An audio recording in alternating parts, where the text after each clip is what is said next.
Bismillahirrahmanirrahim. Assalamualaikum warahmatullahi wabarakatuh. Apa kabar anak-anak? Bertemu lagi dengan Ibu di mata pelajaran Bahasa Indonesia. Nah, di pertemuan kali ini kita akan membahas materi baru, yaitu materi tentang teks eksposisi. Sebelum masuk ke materi teks eksposisi, Ibu akan membacakan terlebih dahulu kompetensi dasar kita hari ini, yaitu mengidentifikasi informasi teks eksposisi berupa artikel ilmiah populer dari koran atau majalah yang didengar dan dibaca. Tujuan pembelajaran kita hari ini nantinya kalian diharapkan mampu untuk mengidentifikasi informasi teks eksposisi berupa artikel dari koran atau majalah yang didengar dan dibaca dengan baik. Langsung saja kita masuk ke materinya, yaitu tentang teks eksposisi. Apa sih itu teks eksposisi? Teks eksposisi adalah teks yang bertujuan memaparkan, menjelaskan, menyampaikan informasi, mengajarkan, dan juga menerangkan suatu masalah yang perlu mendapat perhatian karena berkaitan dengan hal yang penting.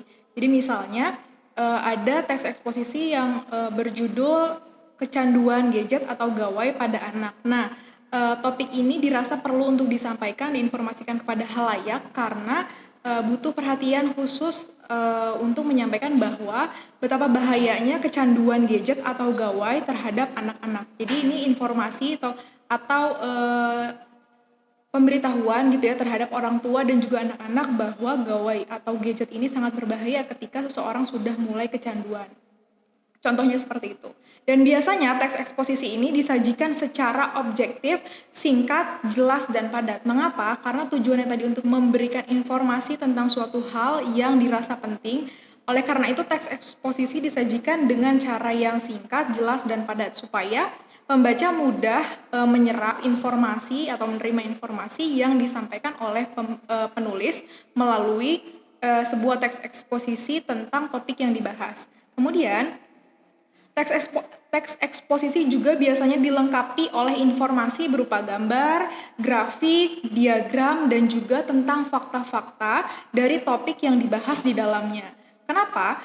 Karena tadi tujuannya adalah untuk memberikan informasi, biasanya dilengkapi dengan grafik, gambar, diagram, dan juga fakta-fakta untuk membuat para pembacanya lebih yakin akan informasi yang disajikan oleh penulis di dalam sebuah teks eksposisi yang disajikan.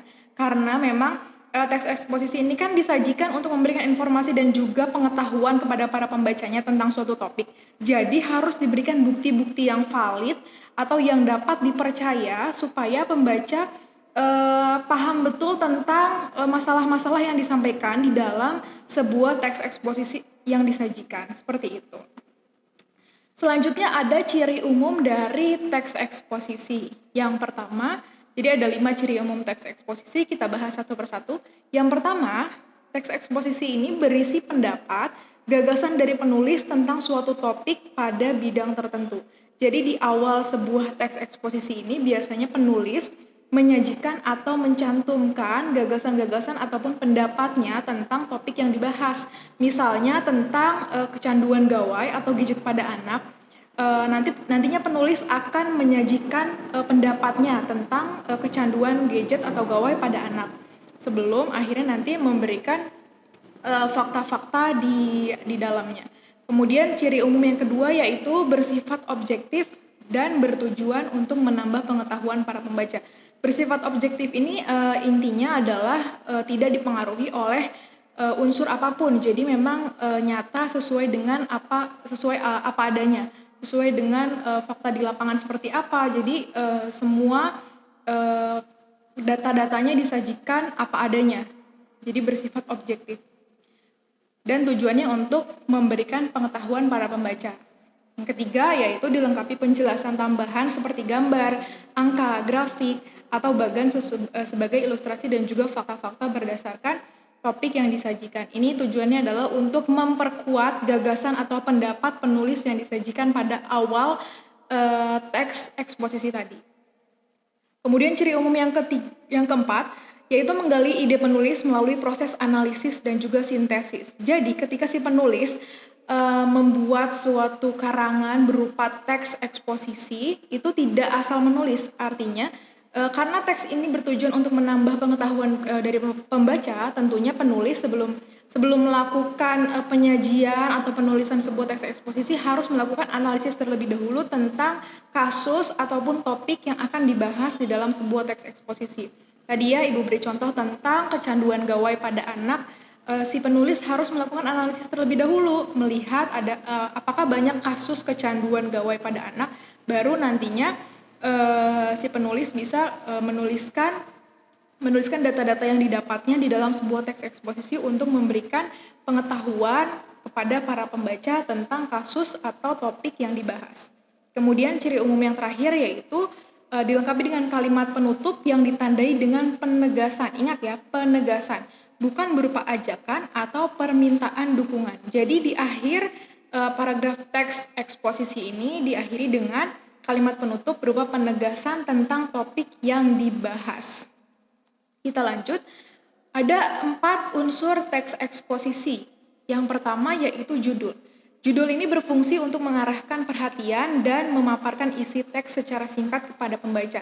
Jadi ketika kita membuat sebuah teks eksposisi, kita harus memberikan judul yang tepat sesuai dengan isi yang kita bahas di dalamnya. Jangan sampai melenceng atau berbeda dengan isi dari teks eksposisi di dalamnya. Tujuannya adalah ketika si pembaca nanti melihat judul yang kita buat, tanpa harus membaca lebih detail, mereka sudah bisa mengambil kesimpulan bahwa topik apa sih yang kita bahas di dalam sebuah teks eksposisi yang kita buat hanya dengan melihat judulnya saja. Kemudian yang kedua yaitu tesis atau pembukaan. Di bagian tesis ini biasanya berisi pemaparan, pernyataan atau gagasan dari penulis sesuai dengan topik yang dibahas. Ini ya tadi opini, gagasan atau pendapat si penulis ini ada di bagian tesis atau pembukaan. Jadi teks eksposisi ini dibuka dengan gagasan ataupun pendapat dari penulis tentang topik yang dibahas di dalam teks eksposisi. Kita lanjut.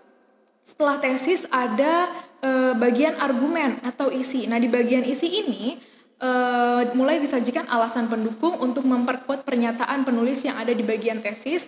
Informasinya biasanya dilengkapi dengan tambahan grafik, gambar, atau fakta-fakta dari sumber yang terpercaya. Tadi tujuannya Ibu sudah jelaskan ya, untuk supaya membuat para pembaca yakin atau percaya akan data-data yang disajikan tentang suatu kasus. Yang terakhir ada simpulan atau penutup, berisi kalimat penutup yang memaparkan atau menegaskan ulang dari intisari sebuah teks eksposisi yang disajikan. Ingat, di dalam simpulan atau penutup ini tidak ada kalimat ajakan, hanya penegasan ulang tentang topik yang dibahas di dalam sebuah teks eksposisi. Nah ini Ibu berikan contoh ya, contoh teks eksposisi yang mengandung keempat unsur ini. Kita mulai dari judulnya yaitu perubahan kurikulum pendidikan di Indonesia. Nah, dari judulnya ini kita sudah bisa tahu ya apa yang akan dibahas di dalam sebuah teks eksposisi. Tentunya adalah tentang perubahan kurikulum pendidikan di Indonesia. Kita mulai dari unsur yang pertama yaitu ada tesis atau pembukaan yang biasanya diisi dengan gagasan ataupun pendapat dari si penulis yang berisi seperti ini Ibu bacakan. Sistem pendidikan Indonesia saat ini mengalami suatu perubahan yang sangat signifikan. Kurikulum 2006 yang sudah lama digunakan dirubah dengan kurikulum 2013, meskipun tidak semua sekolah menggunakan kurikulum tersebut. Nah, ini berupa pernyataan pendapat dari si penulis tentang perubahan kurikulum pendidikan yang ada di Indonesia. Selanjutnya, kita lanjut ke unsur yang kedua yaitu argumen atau isi. Ini sebetulnya ada banyak, tapi Ibu ambil intinya saja. Kemendikbud juga menjelaskan bahwa kurikulum 2013 ini fokus pada pembangunan sikap, pengetahuan, keterampilan, karakter yang dilandasi pendekatan ilmiah. Anggota Dewan Pertimbangan Presiden Mutia Hatta mengatakan bahwa kurikulum 2013 ini mempunyai tujuan untuk mencetak karakter generasi berkualitas, cinta tanah air dan bangsanya. Nah, ini bisa garis bawahi pada kalimat anggota Dewan Pertimbangan Presiden Mutia Hatta mengatakan bahwa kurikulum 2013 ini mempunyai tujuan untuk mencetak karakter generasi berkualitas, cinta tanah air, dan bangsanya. Ini bisa dijadikan sebagai salah satu fakta yang meyakinkan para pembaca bahwa kurikulum pendidikan Indonesia ini sudah dirubah dari 2006 ke 2013 dengan alasan-alasan yang signifikan seperti itu, dan diakhiri dengan unsur yang keempat, yaitu simpulan atau penutup, yaitu perubahan kurikulum ini dinilai sangat mendadak dan cenderung dipaksakan. Bahkan ada yang berpendapat kurikulum ini kurang fokus sebab menggabungkan dua mata pelajaran yang memiliki substansi pokok yang berbeda.